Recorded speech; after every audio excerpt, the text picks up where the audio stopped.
Daniel Quinn spotted her the moment she walked in.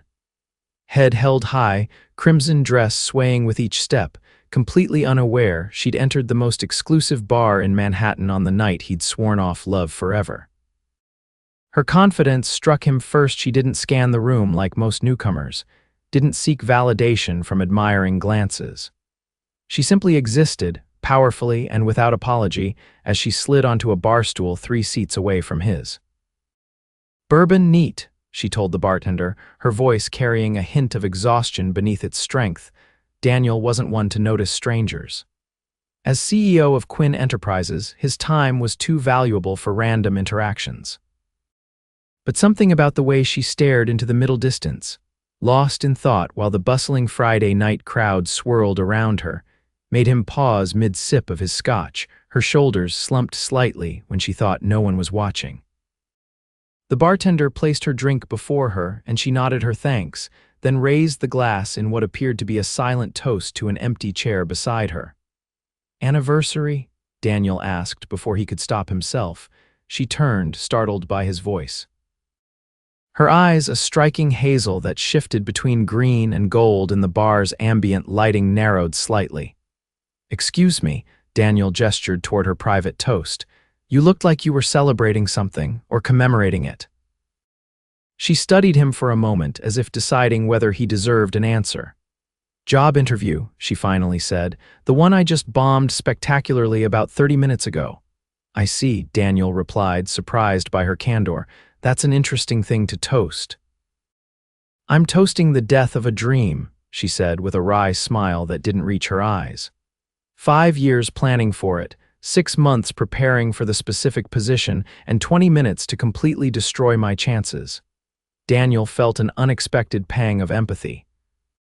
He'd conducted hundreds of interviews himself, watched brilliant candidates crumble under pressure. Something about her resilience, celebrating her failure rather than hiding from it, intrigued him. "I'm Daniel," he said. "Gabriela," she replied. "Gabriela Alvarez." "Well, Gabriela Alvarez, I don't think bourbon is the proper way to toast a dead dream." He motioned to the bartender. "2 glasses of your finest champagne, please." Her eyebrows shot up. "That's really not necessary." "Champagne is always necessary when marking significant life events," he countered. "Even the disappointing ones, especially those, actually." The bartender returned with 2 flutes of golden bubbles. Daniel raised his glass toward Gabriela, to failed job interviews and new beginnings. She hesitated, then clinked her glass against his. "To spectacular failures." They both sipped, and Daniel watched as surprise registered on her face. "This is incredible," she said, examining the glass. "What is it?" "Dom Perignon Rosé, 2008 vintage," the bartender answered with a knowing smile. "Mr. Quinn has excellent taste." Daniel noticed Gabriela's expression shift subtly at the mention of his name. The slight widening of her eyes suggested recognition, but she quickly masked it. "Quinn," she repeated. "As in Quinn Enterprises, guilty," he admitted. "Well, Mr. CEO, I appreciate the champagne, but I should probably go. I have a long night of rewriting my resume ahead of me." She started gathering her small clutch purse. "Wait," Daniel said, surprised by his own eagerness to extend their conversation. "What position were you interviewing for?" Gabriela paused. "Creative director at Miller & Hayes Advertising." Daniel's interest piqued further. Miller & Hayes was one of the most prestigious advertising firms in the city, known for their cutthroat culture and brilliant campaigns. "What happened in the interview?" She took another sip of champagne, seemingly deciding how much to share with a stranger. "They asked about my 5-year plan. I told them the truth, that I want to revolutionize how luxury brands connect with millennial consumers through authentic storytelling rather than aspirational posturing." She laughed bitterly. Apparently that was the wrong answer. "The VP literally checked his watch halfway through my explanation." Daniel leaned forward. "That's actually brilliant. Tell that to Miller & Hayes," she sighed. "They're still operating on a 2010 playbook for digital engagement." "Their loss," Daniel said, meaning it. As someone who'd built his tech company from the ground up, he recognized innovative thinking when he heard it. "What would you have done differently if you could redo the interview, given the answer they wanted to hear instead of the one I believed in?" She finished her champagne with a final sip. "But that's not really me. Thank goodness for that," Daniel replied. "Nothing worse than people who just tell you what they think you want to hear." Gabriella smiled, a real smile this time that transformed her entire face. Says the billionaire CEO, who probably has people agreeing with his every word all day long. All the more reason to appreciate honesty when I hear it. He ordered another round of champagne with a subtle gesture to the bartender. "So tell me, Gabriela Alvarez, what would you do with the Miller and Hayes luxury accounts if they weren't stuck in 2010?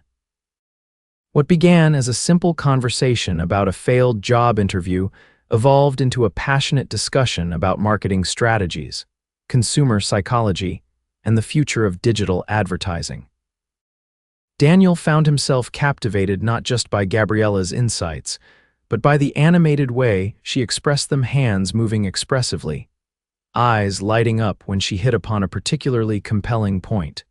2 hours passed in what felt like minutes. The bar had nearly emptied, with only a few lingering patrons remaining. "I should go," Gabriella said, glancing at her watch.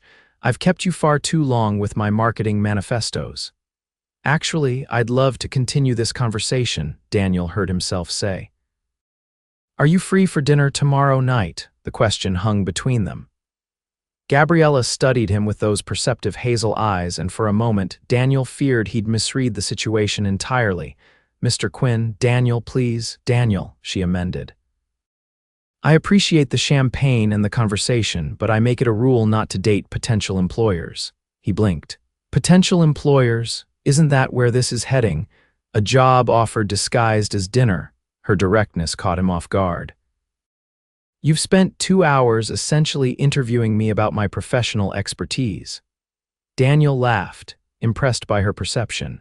The thought had crossed his mind Quinn Enterprises could certainly use someone with her vision, but that wasn't his primary motivation for asking her to dinner.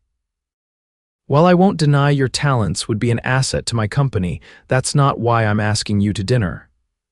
He met her gaze steadily. "I'm asking because I've enjoyed talking with you more than anyone I've met in years, and I'd like to continue doing so in a setting where we don't have to shout over bar music." Gabriella considered this, twisting her empty champagne flute between her fingers. "Just dinner." "Just dinner," he confirmed, "though I reserve the right to order more champagne." A slow smile spread across her face. "All right, Mr. CEO, one dinner, but I'm picking the restaurant somewhere that won't automatically comp your meal when they recognize you." Daniel grinned. "Deal." The next evening, Daniel found himself standing outside a small Italian bistro in the West Village, far from the upscale establishments he typically frequented for business dinners. The restaurant was charming in its authenticity. Checkered tablecloths, candles stuck in old Chianti bottles, and the rich aroma of garlic and tomato sauce perfuming the air. Gabriella was already seated at a corner table when he arrived. She'd exchanged yesterday's red dress for a simple blouse and jeans, her dark hair falling in natural waves around her shoulders. She looked more relaxed, more herself, and somehow even more beautiful. "You found it," she said as he approached. "My driver was thoroughly confused by the destination," Daniel admitted, settling into the chair across from her. "I think he suspected I was being kidnapped," Gabriella laughed. "Best Italian food in the city. Family owned for 3 generations, and they've never once hired a PR firm or posted on Instagram." "My kind of place," Daniel said, surprised to discover he meant it. The cozy intimacy of the restaurant felt refreshing after endless formal business dinners. A waiter appeared with a bottle of wine. "The usual, Miss Gabriella?" "Yes, thank you, Marco. This is Daniel. He's a champagne man, but we're converting him to red wine tonight." "Excellent choice," Marco approved, pouring them each a glass of rich, ruby-colored wine before disappearing to give them time with the menus. "You come here often enough to have a usual?" Daniel asked, taking a sip of the wine. It was exceptional, full-bodied, and complex. "At least twice a month. The owner's son was my first client when I started freelancing. I redesigned their menus and convinced them to at least put their address online without destroying their old-world charm." She smiled fondly. They pay me in tiramisu and family dinner invitations. Daniel felt a twinge of envy at the easy familiarity she had with the place. Despite his wealth and success, he couldn't name a single restaurant where he was welcomed as anything other than Mr. Quinn or Sir. "So," Gabriella said, studying him over her wine glass, "enough about my failed career aspirations. Tell me something about Daniel Quinn that isn't in the Forbes profile." "You've read my Forbes profile?" he asked, amused. "I may have done some research after realizing who bought me champagne." She shrugged unapologetically. "Google exists for a reason. Fair enough." Daniel considered her question. "Something not in Forbes. I have a terrible weakness for 80s power ballads.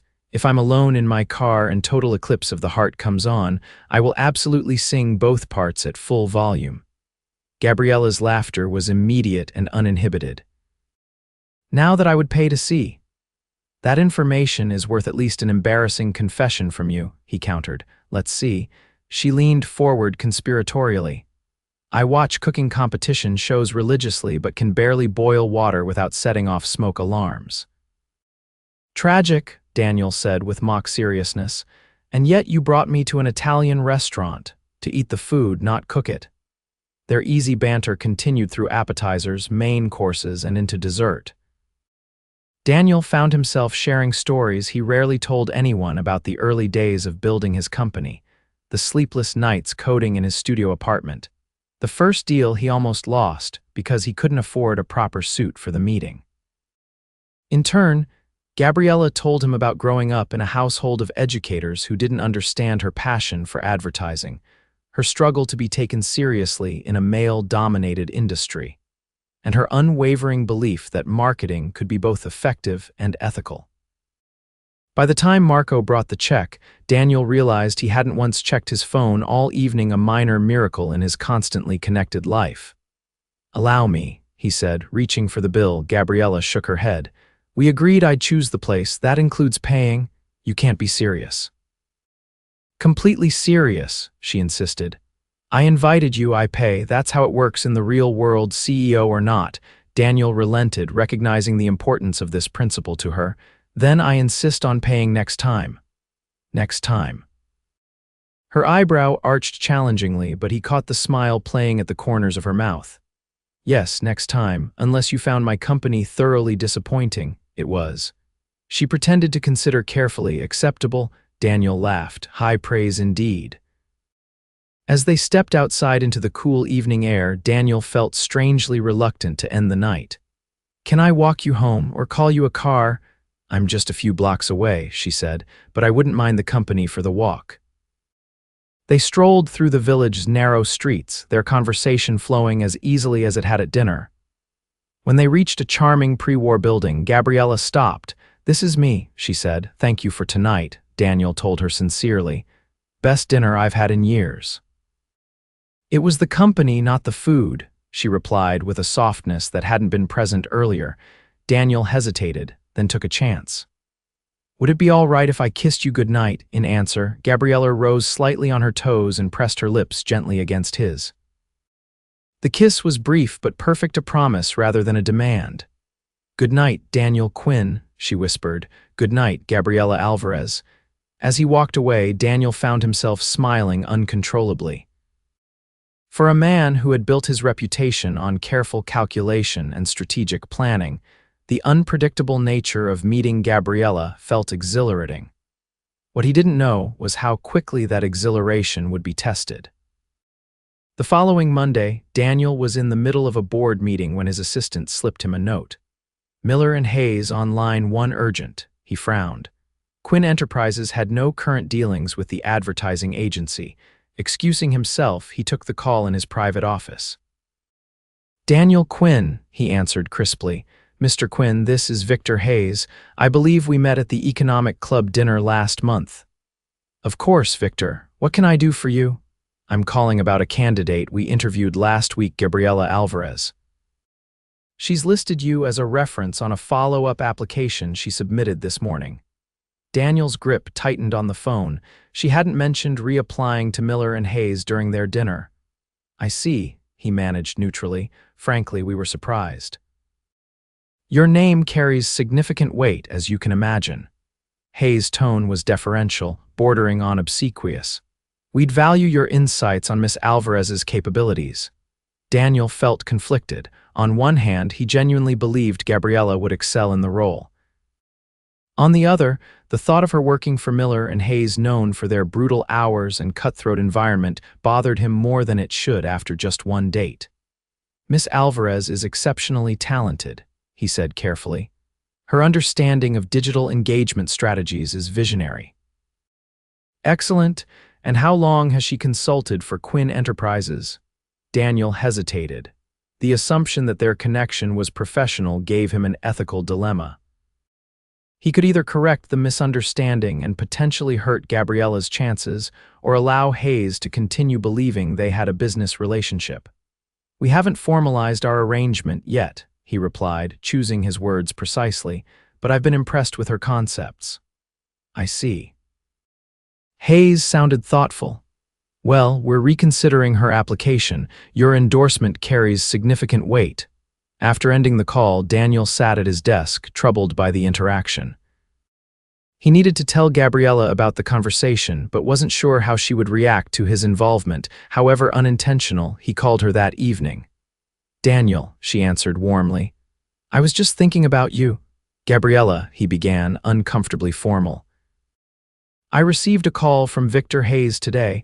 The silence on the other end was deafening. He said you listed me as a reference, Daniel continued when she didn't speak. I did no such thing, she finally replied, her voice tight with controlled anger. I sent them a revised portfolio this morning, but I absolutely did not list you as a reference. Hayes seemed to think, I don't care what Hayes thinks, she cut in. I would never use a personal connection that way, especially after one dinner. What kind of person does he think I am? What kind of person do you think I am? Daniel winced at the hurt in her voice. I believe you, Gabriella. I'm just telling you what happened. And what did you tell him about me, about us? I told him you were talented, Daniel said. I didn't correct his assumption about our relationship being professional. I didn't want to hurt your chances, so you lied. Her tone was flat. I didn't explicitly lie. A lie by omission is still a lie, Daniel. He could hear her taking a deep breath. I appreciate that you were trying to help, but this is exactly what I was afraid of when I realized who you were. My entire career, I've worked twice as hard to be taken seriously, to prove I've earned every opportunity based on merit, not connections. Gabriella, I need some time to think, she said. Good night, Daniel. The line went dead. Daniel stared at his phone, frustrated with Hayes, with himself, and with the situation. He'd only known Gabriella for 3 days, yet the thought of losing her already felt unbearable. The following morning, Daniel arrived at his office earlier than usual, determined to fix things. He instructed his assistant to connect him with Victor Hayes immediately. Quinn, Hayes answered on the first ring. I was going to call you today. We'd like to offer Miss Alvarez the position. Your recommendation sealed the deal. Daniel pinched the bridge of his nose. About that, Victor, I need to clarify something. I've only recently become acquainted with Miss Alvarez. She did not list me as a reference, nor would she. You should evaluate her solely on the strength of her portfolio and interview. Silence stretched across the line. I see, Hayes finally said, his tone cooling considerably. That puts things in a different light. Let me be clear, Daniel continued, his CEO voice emerging. Gabriella Alvarez is one of the most innovative marketing minds I've encountered. If you pass on her because of this misunderstanding, you'd be making a serious error in judgment, one that your competitors would gladly benefit from. After ending the call, Daniel texted Gabriella. We need to talk. Coffee, my treat this time. Hours passed with no response. By late afternoon, he'd resigned himself to the fact that she wasn't going to answer. He was about to leave the office when his assistant announced he had a visitor. Gabriella stood in his reception area, her expression unreadable. You called Hayes, she said without preamble when he approached. I did. He told me everything, she continued, including your glowing professional assessment despite barely knowing my work. I know enough, Daniel replied, and I meant every word.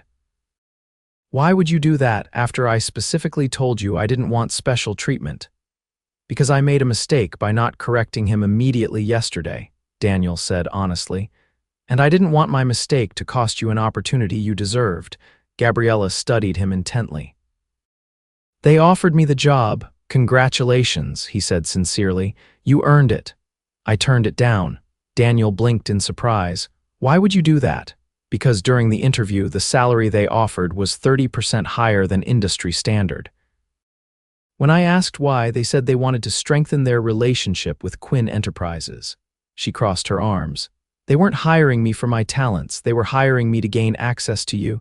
Daniel felt a rush of anger at Hayes' transparent maneuvering. I'm sorry.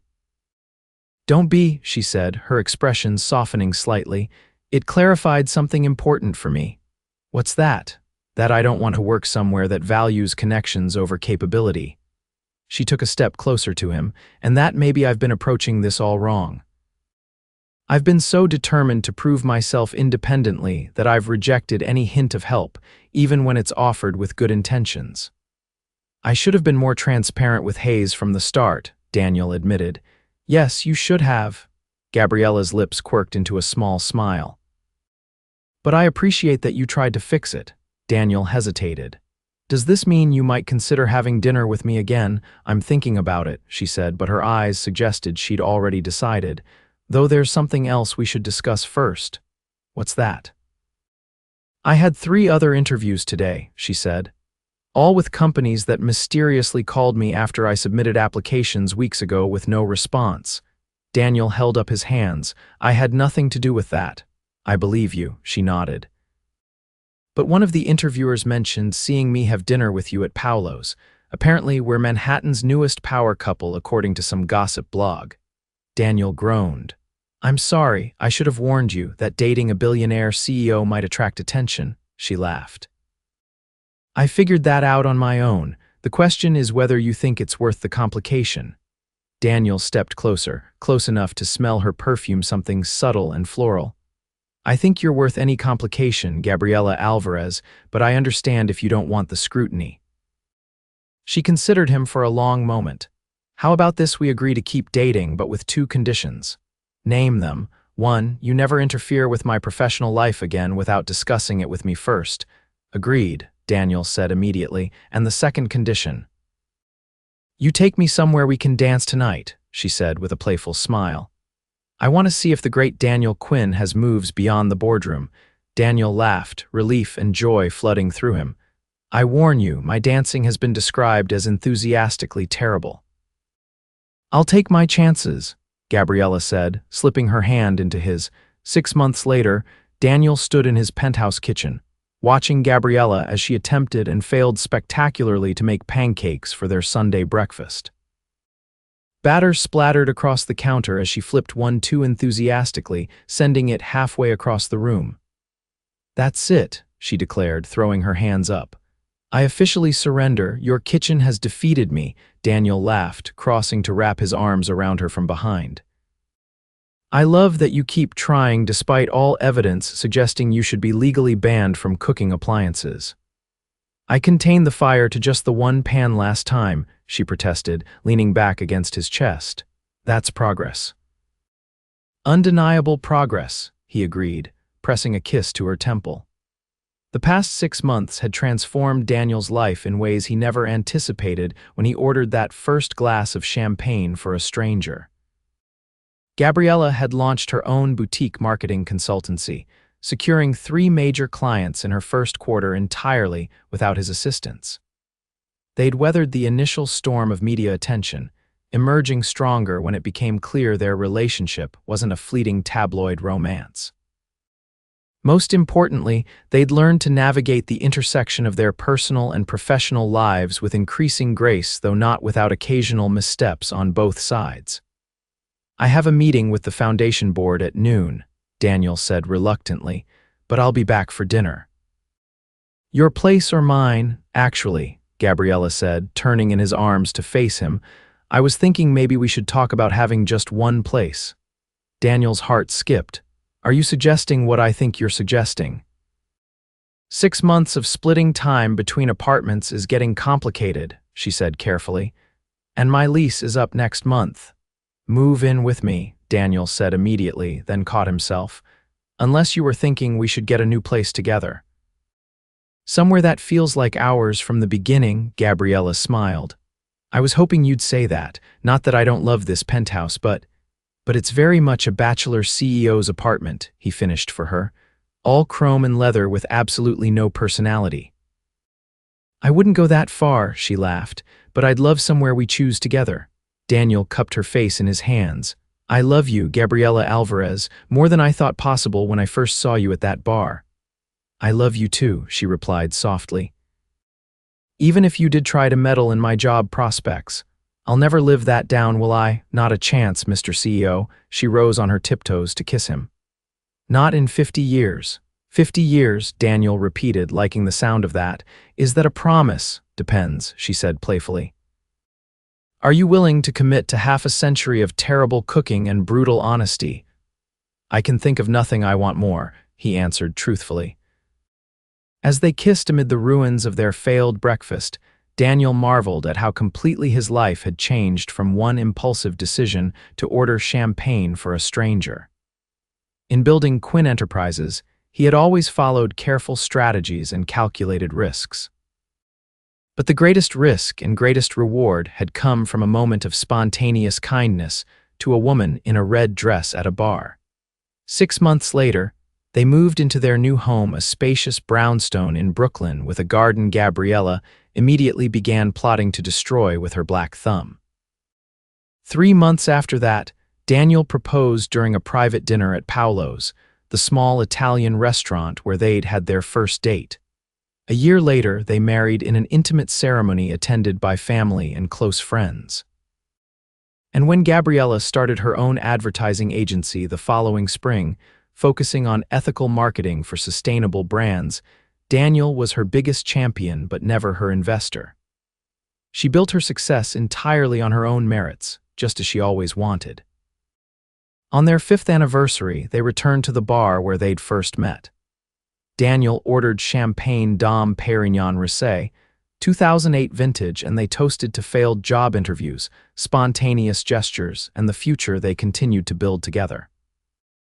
You know, Gabriella mused, if you hadn't ordered me champagne that night, we never would have met properly. Best business decision I ever made, Daniel replied with a smile, though technically it wasn't a business decision at all. No, she agreed, taking his hand across the table. It was just a kind man seeing someone who needed a moment of celebration rather than defeat. The fact that he happened to be a billionaire CEO was entirely incidental. Entirely, Daniel echoed, raising his glass to the remarkable woman who had taught him that the most valuable things in life couldn't be acquired through strategic planning or business acumen. They could only be found through openness, vulnerability, and the courage to connect with a stranger at a bar.